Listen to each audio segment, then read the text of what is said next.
ಎಲ್ಲ ಆತ್ಮಜ್ಯೋತಿಗಳಿಗೆ ನನ್ನ ಸಾಷ್ಟಾಂಗ ಪ್ರಣಾಮಗಳು. ಈ ದಿನ ಧಾರಣದ ಬಗ್ಗೆ ಮಾತಾಡೋಣ. ಧಾರಣ ಅಂದ್ರೆ ಹಿಡ್ಕೊಳ್ಳೋದು.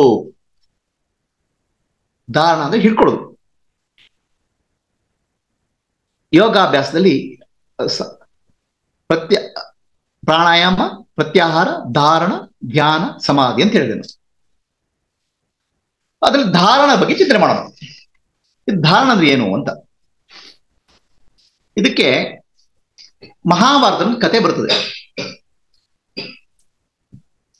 ದ್ರೋಣಾಚಾರ್ಯರು ಮತ್ತು ಅರ್ಜುನ ಮತ್ತು ದುರ್ಯೋಧನ ಮೂರು ಬಿಲ್ಲು ಬಾಣ ಹಿಡ್ಕೊಂಡು ಸಿದ್ಧರಾಗಿದ್ದಾರೆ. ಗುರುಗಳ ದ್ರೋಣಾಚಾರ್ಯ ಹೇಳ್ತಾರೆ ಅರ್ಜುನ ಮತ್ತು ದುರ್ಯೋಧನಿಗೆ, ಅಲ್ಲೊಂದು ಹಕ್ಕಿ ಇದೆ ಗುಡ್ಡದ ಮೇಲೆ, ಆ ಹಕ್ಕಿಯ ಕಣ್ಣಿಗೆ ಗುರಿ ಇಟ್ಟು ಹೊಡೀರಿ ಬಾಣ ಅಂತ. ಇಬ್ರು ಸಿದ್ಧ ಆಗಿದ್ದಾರೆ. ಅವಾಗ ದ್ರೋಣಾಚಾರ್ಯ ಕೇಳ್ತಾರೆ ದುರ್ಯೋಧನಿಗೆ, ನಿನ್ಗೇನಪ್ಪ ಕಾಣ್ತಾ ಇದೆ ಅಂತ. ಸೊ ದುರ್ಯೋಧನ ಹೇಳ್ತಾನೆ, ನನಗೆ ಗುಡ್ಡ ಕಾಣ್ತಾ ಇದೆ, ಮರ ಕಾಣ್ತಾ ಇದೆ, ಹಕ್ಕಿ ಕಾಣ್ತಾ ಇದೆ, ಕಣ್ಣು ಕಾಣ್ತಾ ಇದೆ ಅಂತ ಹೇಳ್ತಾನೆ. ಅರ್ಜುನ ಹೇಳ್ತಾನೆ, ನನ್ಗೇನು ಕಾಣ್ತಾ ಇಲ್ಲ, ಕೇವಲ ಹಕ್ಕಿಯ ಕಣ್ಣು ಮಾತ್ರ ಕಾಣ್ತಾ ಇದೆ. ದ್ರೋಣಾಚಾರ್ಯ ಹೇಳ್ತಾರೆ ಹೊಡೀರಿ ಅಂತ. ದುರ್ಯೋಧನ ಹೊಡೆದ ಬಾಣ ಎಲ್ಲ ಹೋಯ್ತು. ಅರ್ಜುನ ಹೊಡೆದ ಬಾಣ ನೇರವಾಗಿ ಹಕ್ಕಿಯ ಕಣ್ಣಿಗೆ ಮುಟ್ಟಿತು. ಇದನ್ನ ಧಾರಣ ಮತ್ತು ಧ್ಯಾನ ಸಮಾಧಿ ಬಗ್ಗೆ ನಮ್ಗೆ ಅರ್ಥ ಮಾಡ್ಕೊಳ್ಳಿ ಹೇಳ್ತೇವೆ. ಧ್ಯಾನ ಅಂತ ಹೇಳಿದ್ರೆ ಏಕಾಗ್ರ ಚಿತ್ತ, ಮನಸ್ಸು ಒಂದು ಕಡೆ ಒಂದು ಪಾಯಿಂಟ್ ಬರಬೇಕು. ಸಮಾಧಿ ಅಂದ್ರೆ ಆ ಪರಮಾತ್ಮನಲ್ಲಿ ಒಂದಾಗಬೇಕು.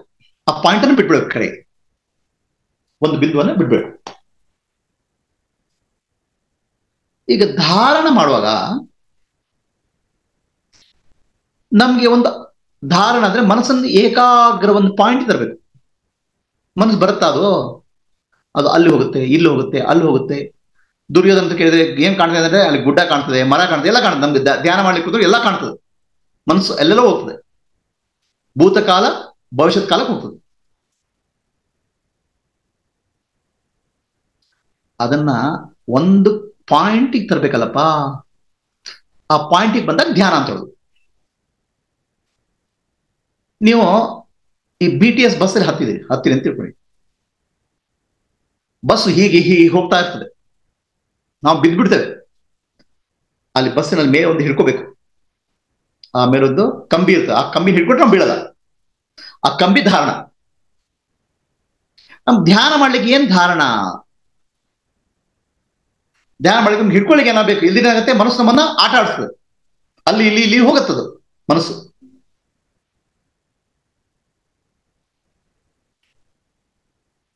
ಅದಕ್ಕೆ ಏನ್ ಹಿಡ್ಕೊಳ್ತೇವೆ? ಅದಕ್ಕೆ ಧಾರಣ ಅಂತ ಹೇಳೋದು. ನಾವೇನ್ ಹಿಡ್ಕೋಬೇಕು? ಉಸಿರಿನ ಕಡೆ ಗಮನ ತಗೊಳ್ಬೇಕು. ಅದಕ್ಕೆ ಧಾರಣ ಅಂತ ಹೇಳೋದು. ಉಸಿರು ನಮ್ಮ ಜೀವನ ತಾನೆ. ಉಸಿರಿದ್ರೆ ನಮ್ಮ ಜೀವನ ಇಲ್ಲ ತಾನೆ. Breath is life. ಉಸಿರು ಈ ಕ್ಷಣದಲ್ಲಿದೆ. ಉಸಿರು ಭೂತಕಾಲದಲ್ಲಿಲ್ಲ, ಭವಿಷ್ಯತ್ ಕಾಲದಲ್ಲಿಲ್ಲ. ಮನಸ್ಸು ಭವಿಷ್ಯತ್ ಕಾಲ ಭೂತಕಾಲದಲ್ಲಿ ಇರ್ತದೆ. ಮನಸ್ಸನ್ನು ವರ್ತಮಾನ ಕಾಲಕ್ಕೆ ತರಬೇಕಾದ್ರೆ ಉಸಿರಿನೊಟ್ಟಿಗೆ ಮನಸ್ಸನ್ನು ಸೇರಿಸಬೇಕು, ಗಮನಿಸಬೇಕು. ಆವಾಗ ಮನಸ್ಸು ಏನಾಗುತ್ತೆ? ವರ್ತಮಾನ ಕಾಲ, ಪ್ರೆಸೆಂಟ್ ಮೂಮೆಂಟ್ ಬರ್ತದೆ ಮನಸ್ಸು. ಕರೆಕ್ಟಾ? ಸೊ ಮೊದಲು ಮನಸ್ಸನ್ನು ಪ್ರೆಸೆಂಟ್ ಮೂಮೆಂಟ್ ತರಬೇಕು, ಅದನ್ನೊಂದು ಪಾಯಿಂಟ್ ತರಬೇಕು. ಆಮೇಲೆ ಆ ಪರಮಾತ್ಮನ ಒಂದಾಗಬೇಕು, ಬ್ರಹ್ಮನೊಟ್ಟಿಗೆ ಒಂದಾಗಬೇಕು.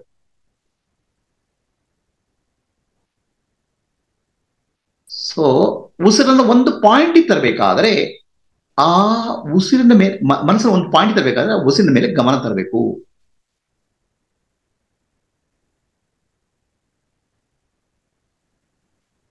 ಆ ಉಸಿರಿನ ಮೇಲೆ ಗಮನ ತರಬೇಕಾದ್ರೆ ನಮ್ಮ ದೇಹದಲ್ಲಿ 2 ಪಾಯಿಂಟ್ಗಳನ್ನು ನಮ್ಗೆ ಗಮನಿಸಬೇಕು. ಒಂದು ಮೂಗಿನ ತುದಿ ಇಲ್ಲಿ,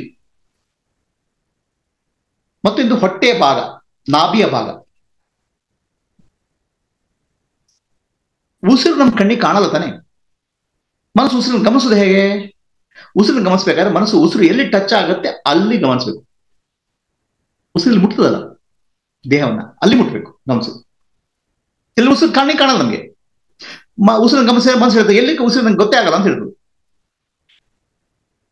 ನೋಡಪ್ಪ, ಉಸಿರು ಇಲ್ಲಿ ಹೋಗ್ತದೆ, ಒಳಗೆ ಹೋಗುವಾಗ ಇಲ್ಲಿ ಮುಟ್ತದೆ, ಹೊರಗೆ ಬರುವಾಗ ಇಲ್ಲಿ ಮುಟ್ತದೆ. ಕಡೆ ಉಸಿರು ಒಳಗೆ ಹೊಟ್ಟೆಯಲ್ಲಿದ್ದಾಗ ಹೊಟ್ಟೆ ಮೇಲಕ್ಕೆ ಹೋಗುತ್ತೆ, ಕೆಳಗೆ ಹೋಗುತ್ತೆ. ಸೊ ಉಸಿರನ್ನ ಗಮನಿಸಲಿಕ್ಕೆ ನಿಮ್ಗೆ 2 ಪಾಯಿಂಟ್ಗಳು ಅಗತ್ಯ ಸಿಗುತ್ತವೆ. ಒಂದು ಮೂಗಿನ ತುದಿ, ಕಡೆಗೆ ಹೊಟ್ಟೆಯ ಭಾಗ. ಎಲ್ಲರೂ ಶುರು ಮಾಡ್ಬೋದು, ಹೊಟ್ಟೆಯ ಭಾಗದ ಶುರು ಮಾಡ್ಬೋದು, ಆಮೇಲೆ ಮೂಗಿನ ತುದಿ. ಇದನ್ನು ಧ್ಯಾನ ಮಾಡುವ ವಿಧಾನವನ್ನು ನಾನು ನಿಮ್ಗೆ ಹೇಳ್ಕೊಟ್ಟಿದ್ದೇನೆ. ಯಾವುದರಲ್ಲಿ? ಗೈಡೆಡ್ ಮೆಡಿಟೇಷನ್ ಇದೆ.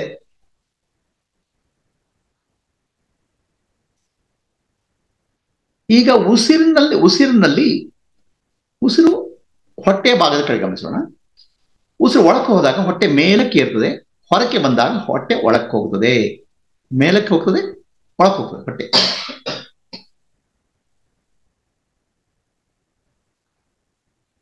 ಮೇಲಕ್ಕೆ ಹೋದ ಹೊಟ್ಟೆ ಮೇಲಕ್ಕೆ ಹೋಗ್ತದೆ, ಒಳಗೆ ಬರ್ತದೆ. ಅದನ್ನು ಗಮನಿಸ್ತೇವೆ. ಉಸಿರು ನಮ್ಗೆ ಗಮನಿಸ್ಲಿಕ್ಕಾಗಲ್ಲ. ಉಸಿರನ್ನ ಗಮನಿಸಿದ ಹೇಗೆ? ಹೊಟ್ಟೆ ಮೇಲೆ ಹೋಗೋದು, ಬರೋದು.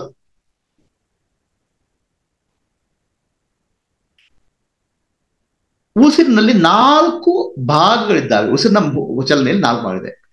ಒಳಕ್ಕೆ ಬರ್ತದೆ ಉಸಿರು, ಹೊಟ್ಟೆ ಮೇಲಕ್ಕೆ ಹೋಗ್ತದೆ, ಕ್ಷಣಕಾಲ ಉಸಿರು ನಿಲ್ತದೆ, ಆಮೇಲೆ ಉಸಿರು ಹೊರಕ್ಕೆ ಹೋಗ್ತದೆ, ಅಲ್ಲಿ ಕ್ಷಣಕಾಲ ನಿಲ್ತದೆ. ಒಳಕ್ಕೆ ಬರೋದು, ನಿಲ್ಲೋದು, ಹೊರಕ್ಕೆ ಹೋಗೋದು, ನಿಲ್ಲೋದು.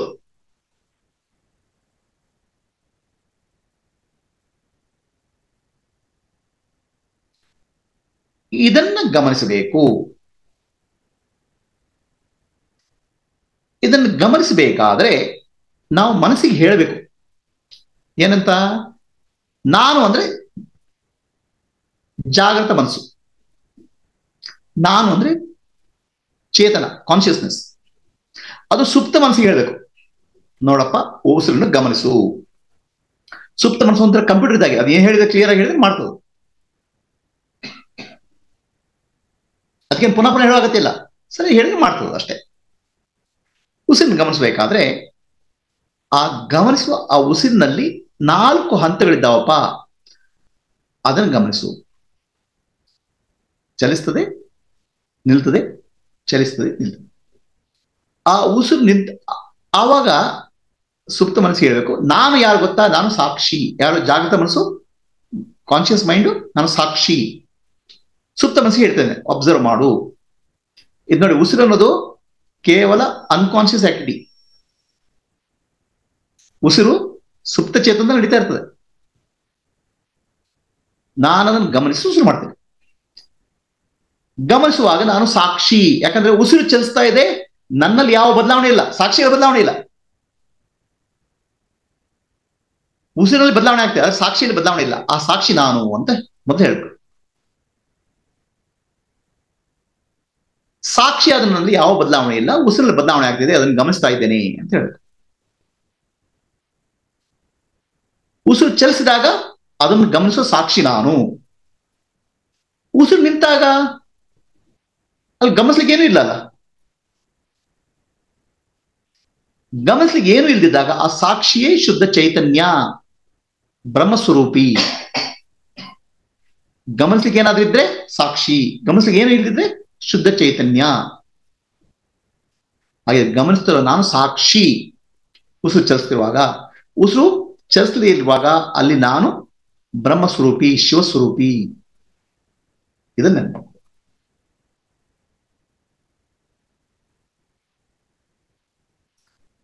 ಸೊ ಹಾಗೆ ನಾವು ಏನನ್ನು ಧಾರಣೆ ಮಾಡ್ತಾ ಇದ್ದೇವೆ?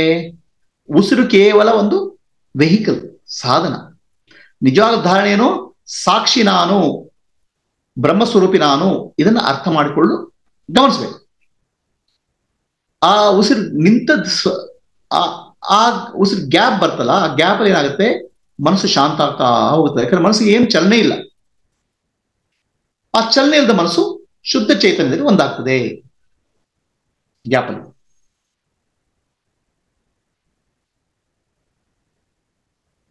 ಇದನ್ನು ಗಮನಿಸ್ತಾ ಗಮನಿಸ್ತಾ ಮನಸ್ಸು ಶಾಂತ ಆಗ್ತದೆ, ಶಾಂತ ಆಗ್ತದೆ. ನಿದ್ದೆಯ ಸ್ಥಿತಿ, ನಿದ್ದೆ ಬಂದ ಹಾಗ ಆಗ್ತದೆ. ಅದಕ್ಕೆ ಜಾಗೃತ ಸುಷುಪ್ತಿ ಅಂತ ಹೇಳ್ತೇವೆ. ಮನಸ್ಸು ಶಾಂತವಾಗಿ ಪ್ರಶಾಂತವಾಗ್ತದೆ.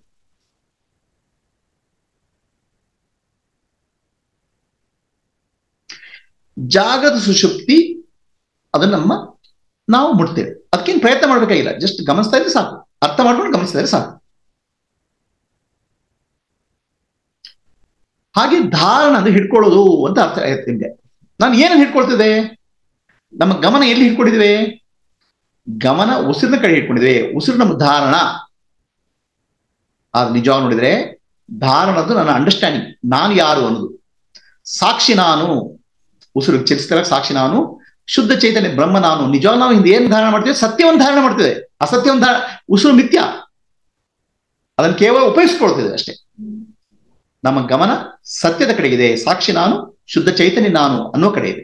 ಅದಕ್ಕೋಸ್ಕರ ಮನಸ್ಸು ಶಾಂತಿ ಆಗುತ್ತೆ,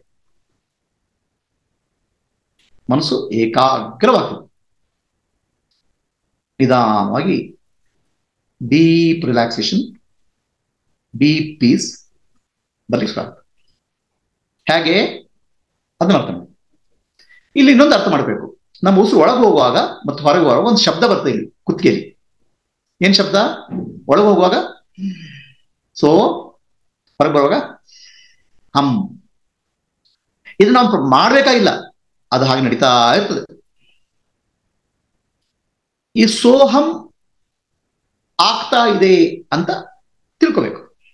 ಅದನ್ನ ಪುನಃ ನಾವು ಸೋಹಂ ಸೋಹಂ ಅಂತ ಹೇಳೋ ಅಗತ್ಯ ಇಲ್ಲ.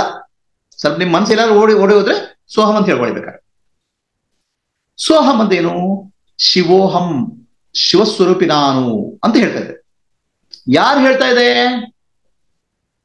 ಮನಸ್ಸು ಹೇಳ್ತಾ ಇಲ್ಲ. ಮನಸ್ಸು ನಾನು ದೇಹ, ನಾನು ಬುದ್ಧಿ, ನಾನು ಮನಸ್ಸು ಅಂತ ನಾನು ಅದು ಇದು ಅಂತ ಹೇಳ್ತದೆ. ಆದ್ರೆ ನಿಮ್ಮ ಲೈಫ್ ಇದೆಯಲ್ಲ, ಪ್ರಾಣ, ಅದು ಹೇಳ್ತದೆ ಶಿವಸ್ವರೂಪಿ ನಾನು, ಶಿವೋಹಂ. ಶಕ್ತಿ ಏನ್ ಹೇಳ್ತಾ ಇದೆ? ಶಿವೋಹಂ ಶಿವೋಹಂ ಅಂತ ಹೇಳ್ತಾರೆ ಶಕ್ತಿ. ಸೊ ಮನಸ್ಸು ಏನ್ ಮಾಡಬೇಕು? ಶಕ್ತಿ ಏನ್ ಹೇಳ್ತದೆ ಗಮನಿಸ್ಬೇಕಷ್ಟೇ, ಪ್ರಾಣ ಅಥವಾ ಬ್ರೆತ್. ಅಲ್ಲ, ಶಿವ ಅಂದ್ರೆ ಏನಪ್ಪ ಇದು? ಶಿವ ಎಲ್ಲಿದ್ದಾನೆ? ಶಿವ ಹಿಮಾಲಯದಲ್ಲಿ ಶಿವನೋ ಅಥವಾ ದೇವಸ್ಥಾನದಲ್ಲಿ ಶಿವನೋ, ಶಿವಲಿಂಗನೋ? ಏನ್ ಶಿವಲಿಂಗ? ಶಿವ ಶಿವ ಅಂದ್ರೆ ಶಾಂತ ಸ್ವರೂಪ. ಅದು ನಮ್ಮ ಸ್ವರೂಪ, ನಮ್ಮ ನಿಜವಾದ ಸ್ವರೂಪ. ಅಲ್ಲ, ನಾನು ಶಿವನ ನೋಡೇ ಇಲ್ಲ. ನೀವು ಗಾಢ ನಿದ್ದೆಯಲ್ಲಿ ಶಾಂತಿಯನ್ನು ಅನುಭವಿಸ್ತೀರ, ಅದು ಶಿವಸ್ವರೂಪನೇ. ಗಾಢ ನಿದ್ದೆಯಲ್ಲಿ ಶಿವಸ್ವರೂಪದಲ್ಲಿ ಒಂದಾಗ್ಬಿಟ್ಟಿದ್ದೀರ. ಅದನ್ನ ಎಚ್ಚರದಲ್ಲಿ ಒಂದಾಗಬೇಕಾದ್ರೆ ಧಾರಣ ಮಾಡಬೇಕು. ಧಾರಣ ಮಾಡಿದಾಗ ಎಚ್ಚರದಲ್ಲಿ ನಿಮ್ ಗಾಢ ನಿದ್ದೆಯಲ್ಲಿ ಏನ್ ಶಾಂತಿ ಅನುಭವ ಆಗುತ್ತದೆ, ಅದು ಎಚ್ಚರದಲ್ಲೂ ಅನುಭವಿಸಲಾಗುತ್ತದೆ. ಶಿವಸ್ವರೂಪಿಗಳಾಗ್ತದೆ. ಶಿವನನ್ನು ಕಾಣುವುದಲ್ಲ, ಶಿವಸ್ವರೂಪಿಗಳಾಗಿದ್ದೀರಾ. ಶಾಂತ ಮನಸ್ಸು, ಶಾಂತ ಪ್ರಶಾಂತ ಸೈಲೆಂಟ್ ಆಗ್ತಾ ಹೋಗ್ತದೆ. ಹೇಗೆ? ಎಚ್ಚರದಲ್ಲಿ ನಿದ್ದೆಯಲ್ಲಿದ್ದಾಗೆ, ಯಾವ ಯೋಚನೆಗಳಿಲ್ಲ, ಮನಸ್ಸು ಶಾಂತ ಪ್ರಶಾಂತ. ಅದಕ್ಕೆ ಜಾಗೃತ ಸುಷುಪ್ತಿ ಅಂತ ಹೇಳ್ತಾರೆ. ಇದನ್ನು ಮಾಡಿ ಧಾರಣ ಬೇಕು. ಧಾರಣದೇನು? ಮೊದಲನೇ ಹಂತದಲ್ಲಿ ಒಂದು ಉಸಿರು ಹಿಡ್ಬೇಕು. ಉಸಿರು ನಮ್ಗೆ ಕಾಣಲ್ಲ, ಅದಕ್ಕೆ ದೇಹದ ಚಲನೆ ನೋಡ್ಬೇಕು. ಇಲ್ಲಿ ಹೊಟ್ಟೆಯ ಭಾಗದಲ್ಲಿ ಅಥವಾ ಮೂಗಿನ ತುದಿಯಲ್ಲಿ, ಮೂಗಿನ ತುದಿ ಉಸಿರು ಎಲ್ಲಿ ಮುಟ್ತದೆ ಅಲ್ಲಿ. ಆದರೆ ಇನ್ ಸ್ವಲ್ಪ ಕೇರ್ಫುಲ್ ಆಗಿ ಗಮನಿಸಿ. ನೀವು ಕಣ್ಣು ಮುಚ್ಚಿದಾಗ ಎಲ್ಲಿ ಗಮನಿಸಿದ ಉಸಿರು? ನಾನು ದೇಹದಲ್ಲಿ ಗಮನಿಸ್ತಿದ್ದೇನೆ ಇಲ್ಲ. ನೀವು ಕೇವಲ ಚಲನೆಯನ್ನು ಗಮನಿಸ್ತಿದ್ದೀರ. ದುರ್ಯೋಧನಿಗೆ ನೀನ್ ಏನ್ ಕಾಣ್ತಾ ಇದೆ? ಗುಡ್ಡ ಕಾಣ್ತಾ ಇದೆ, ಬೆಟ್ಟ ಕಾಣ್ತಾ ಇದೆ, ಗಿಡ ಕಾಣ್ತಾ ಅಂತ ಹೇಳ್ತಾನೆ. ಅದಲ್ಲ, ಅರ್ಜುನಿಗೆ ಕಣ್ಣು ಮಾತ್ರ ಕಾಣ್ತಾ ಇದೆ. ನೀವು ಕೇವಲ ಚಲನೆಯನ್ನು ಗಮನಿಸ್ತಿದ್ದೀರ. ಕೇವಲ ಆ ಚಲನೆಯಲ್ಲಿ ಆಗ್ತದೆ, ದೇಹದಲ್ಲೆಲ್ಲ. ದೇಹ ಅನ್ನೋದು ಪುನಃ ನೆನಪು ಅಷ್ಟೇ. ಅದು ಅವಕಾಶದಲ್ಲಿ ಆ ಒಂದು ಚಲನೆ ಆಗ್ತದೆ. ಅವಕಾಶದ ಸ್ಪೇಸ್. ದೇಹದ ಒಳಗೆ ಅವಕಾಶ ಇದೆ, ಹೊರಗಡೆ ಅವಕಾಶ ಇದೆ. ಆ ಅವಕಾಶದಲ್ಲಿ ಉಸಿರಿನ ಚಲನೆ ಆಗ್ತದೆ. ಅದು ಉಸಿರು ಕೂಡ ಅಂತ ಹೇಳಕ್ಕಾಗಲ್ಲ, ಜಸ್ಟ್ ಚಲನೆ ಇದೆ. ಆ ಚಲನೆಯಲ್ಲಿ ಚಲನೆಯನ್ನು ಗಮನಿಸುವ ಸಾಕ್ಷಿ ನಾನು, ಚಲನೆ ಹೋದಾಗ ಶುದ್ಧ ಚೈತನ್ಯ ನಾನು. ಇದು ಅರಿವಿರಬೇಕು. ದೇಹದಲ್ಲಿ ಗಮನಿಸ್ತಾ ಇದ್ದೇನೆ, ಹೊಟ್ಟೆಯಲ್ಲಿ ಗಮನಿಸ್ತಾ ಇದ್ದೇನೆ ಪುನಃ ಮಾಡಿದ್ರೆ ನೀವು ಏನಾಗ್ತಾರೆ? ಪುನಃ ದುರ್ಯೋಧನ ಹಾಗೆ ಗುಡ್ಡ ಕಾಣ್ತಾ ಇದೆ, ಗಿಡ ಕಾಣ್ತಾ, ಅಲ್ಲಿ ಯಾವುದೂ ಇಲ್ಲ. ಕೇವಲ ಶುದ್ಧ ಸ್ಪೇಸ್, ಅವಕಾಶ ಇದೆ. ಆ ಅವಕಾಶದಲ್ಲಿ ಚಲನೆ ಆಗ್ತದೆ. ಮಾಡ್ತಾ ಮಾಡ್ತಾ ಮನಸ್ಸು ಶಾಂತವಾಗ್ತದೆ, ಏಕಾಗ್ರವಾದ ಮನಸ್ಸನ್ನ ಆಜ್ಞಾಚಕ್ರದಲ್ಲಿ ಅಥವಾ ಸಹಸ್ರ ಬ್ರಹ್ಮರಂಧ್ರದಲ್ಲಿ ದೃಢವಾಗಿ ನಿಲ್ಲಿಸ್ಲಿಕ್ಕಾಗತ್ತೆ. ಅದಕ್ಕೆ ಧ್ಯಾನ ಅಂತ ಹೇಳ್ತೀವಿ. ಧ್ಯಾನದ ಬಗ್ಗೆ ಮುಂದೆ ಹೇಳ್ತೇನೆ ಪುನಃ. ಇದು ಧಾರಣ ಅಂದ್ರೆ ಹಿಡ್ಕೊಳ್ಳೋದು, ಸಪೋರ್ಟ್. ನಮ್ಗೆ ಸಪೋರ್ಟ್ ಎಲ್ಲಿವರೆಗೆ ಬೇಕು? ಎಲ್ಲಿವರೆಗೆ ನಮ್ಗೆ ಈಗ ನಾವು ಈಜು ಕಲಿಲಿಕ್ಕೆ ಹೋಗ್ತಾನೆ. ಈಜು ಕಲಿಬೇಕಾದ್ರೆ ಹೊಟ್ಟೆ ಒಂದು ಟ್ಯೂಬ್ ಕಟ್ಕೊಡ್ತಾನೆ, ನದಿಗೆ ಹಾಕ್ತಾನೆ, ಈಜು ಹೊಡಿತಾನೆ. ಸ್ವಲ್ಪ ಅಭ್ಯಾಸ ಆದ್ಮೇಲೆ ಟ್ಯೂಬ್ ಬೇಕಾಗಿಲ್ಲ. ಅದೇ ರೀತಿ ಧಾರಣ ಸ್ವಲ್ಪ ಅಭ್ಯಾಸ ಅಂದ್ರೆ ಸೇದ ಧ್ಯಾನಕ್ಕೆ ಹೋಗ್ಬೋದು.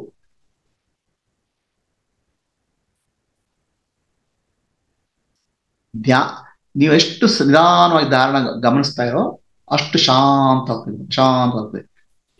ನಿಮ್ಮ ಸ್ವರೂಪ ಸ್ಥಿತಿ ಶಿವಸ್ವರೂಪ ಅನುಭವ ಆಗಿ ಸಾಗುತ್ತೆ. ಇದು ಹೊಟ್ಟೆಯ ಭಾಗ. ಕಡೆಗೆ ಮೂಗಿನ ಭಾಗದಲ್ಲೂ ಅಷ್ಟೇ.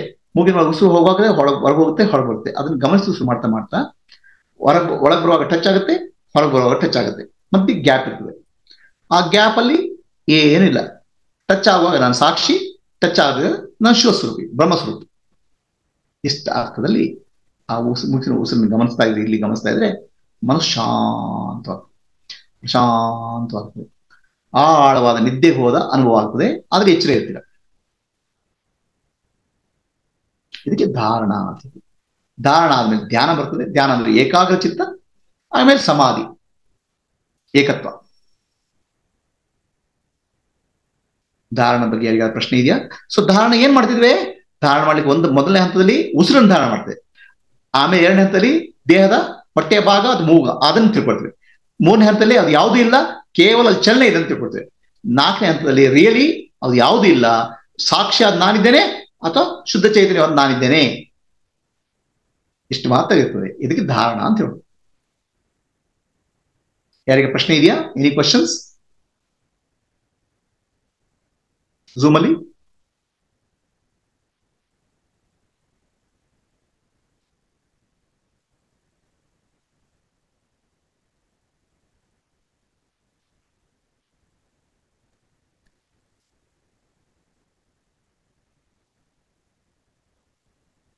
ಸೊ ಎಲ್ರಿಗೂ ಯಾರಿಗೆ ಪ್ರಶ್ನೆ ಇದ್ರೆ ಇವತ್ತಿನ ಚಿಂತನೆಯನ್ನ ಮುಗಿಸೋಣ.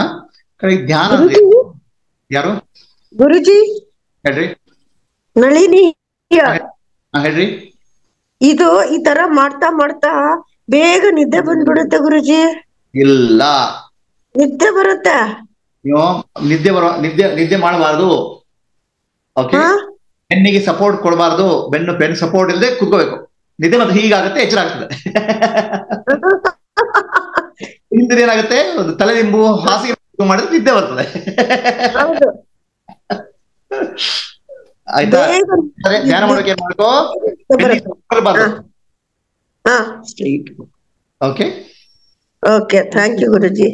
ಬೆನ್ನು ಮೂಳೆ ನೆಟ್ಟಗಾಗಿರ್ಬೇಕು, ಬೆನ್ನಿಗೆ ಸಪೋರ್ಟ್ ಇರಬಾರ್ದು. ಬೆನ್ನು ಬಂದ್ರೆ ಬೆನ್ನು ಬಂದ್ರೆ ಅದನ್ನ ಗಮನಿಸೋ ಸಾಕ್ಷಿ ನಾನು ನೋಡಿ. ಯಾಕಂದ್ರೆ ಅದು ಸ್ವಲ್ಪ ಕಾಲದಲ್ಲಿ ಕಡಿಮೆ ಆಗುತ್ತೆ. ಅದು ಅಭ್ಯಾಸ ಆದಾಗ ಕಡಿಮೆ ಆಗುತ್ತೆ ಅಷ್ಟೇ. ನಿಮ್ಗೆ ಅಭ್ಯಾಸ ಇಲ್ಲ ಅಷ್ಟೇ.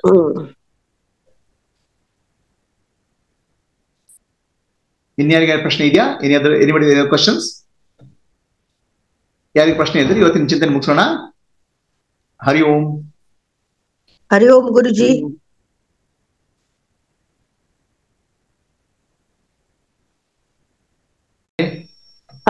ಕೆಲವು ಸಲ ಥಾಟ್ಸ್ ಜಾಸ್ತಿ ಇರುತ್ತೆ ಗುರುಜಿ. ಕೆಲವು ಸಲ will be able to concentrate. ನಾನು ಧಾರಣವನ್ನು ಬಹಳ ಕ್ಲಿಯರ್ ಆಗಿ ಹೇಳಿದ್ದೇನೆ. ನೀವು ಧಾರಣದ ಸ್ಟೆಪ್ ಅನ್ನು ಕ್ಲಿಯರ್ ಆಗಿ ಅರ್ಥ ಮಾಡ್ಕೊಂಡ್ರೆ ನೀವು ಥಾಟ್ಸ್ ಇರಲ್ಲ. ಥಾಟ್ಸ್ ಜಾಸ್ತಿ ಆಗಿದೆ, ನಿಮ್ ಧಾರಣ ಸರಿಯಾಗಿಲ್ಲ ಆಗಿಲ್ಲ ಅಂತ. ಓಕೆ, ಧಾರಣವನ್ನ ನಾನು ಹೇಳಿದ ಪುನಃ ಇದು ವಿಡಿಯೋ ಕೇಳಿ ಕರೆಕ್ಟ್ ಆಗಿ. ಗುರುಜಿ. ಓಕೆ, ಧಾರಣದ ಸ್ಟೆಪ್ ನೀವು ಚಾಚು ತಪ್ಪದೆ ಪರಿಪಾಲಿಸಿದ್ರೆ ಮನಸ್ಸು ಶಾಂತ ಆಗ್ತಾ ಹೋಗುತ್ತೆ. ಕರೆಕ್ಟ್. ಇಲ್ಲ, ಕೆಲವು ಸಲ ಎಕ್ಸ್ಪೀರಿಯನ್ಸ್ ಆಗಿದೆ ಗುರುಜಿ. ಮನಸ್ಸು ತುಂಬಾ ಆಗಿದೆ ಅಂದ್ರೆ ಧಾರಣ ಕ್ಲೀನ್ ಆಗಾದ್ರೆ ಮನಸ್ಸು ಸೈಲೆಂಟ್ ಆಗ್ಬಿಡ್ತದೆ. ಕ್ಲೀನ್ ಆಗಿಲ್ಲ ಅಂದ್ರೆ ನೀವು ನಾನು ಹೇಳಿದ ಅರ್ಥ ಮಾಡ್ಕೊಂಡಿಲ್ಲ. ಕರೆಕ್ಟ್. ಸ್ಟೆಪ್ ಬೈ ಸ್ಟೆಪ್ ನೀವು ಧಾರಣ ಫಾಲೋ ಮಾಡಿದ್ರೆ ಅಲ್ಲಿ ಏನು ಇಲ್ಲ. Correct Guruji, correct. I agree. ಅದು ಧಾರಣ ಮಾಡೋ ಟೈಮಲ್ಲೇ ಏನೋ ಡಿಸ್ಟರ್ಬೆನ್ಸಸ್ ಇದ್ರೆ ಸೊ ಧಾರಣ ಮಾಡೋ ಡಿಸ್ಟರ್ಬೆನ್ಸ್ ಬರಲ್ಲ. ಯಾಕಂದ್ರೆ ನೀವು ಧಾರಣ ಮಾಡುವಾಗ conscious mind, subconscious mind clear ಆಗಿ ಹೇಳ್ಬೇಕು ಏನ್ ಮಾಡ್ಬೇಕಂತ. ಕಾನ್ಶಿಯಸ್ ಮೈಂಡ್ ಅನ್ನ higher conscious mind already prayer ಮಾಡಾಗಿದೆ, ಗುರುಗಳಿಗೆ ಪ್ರೇಯರ್ ಮಾಡಾಗಿದೆ, ಸದ್ಗುರುಗಳಿಗೆ. Higher over is instruction.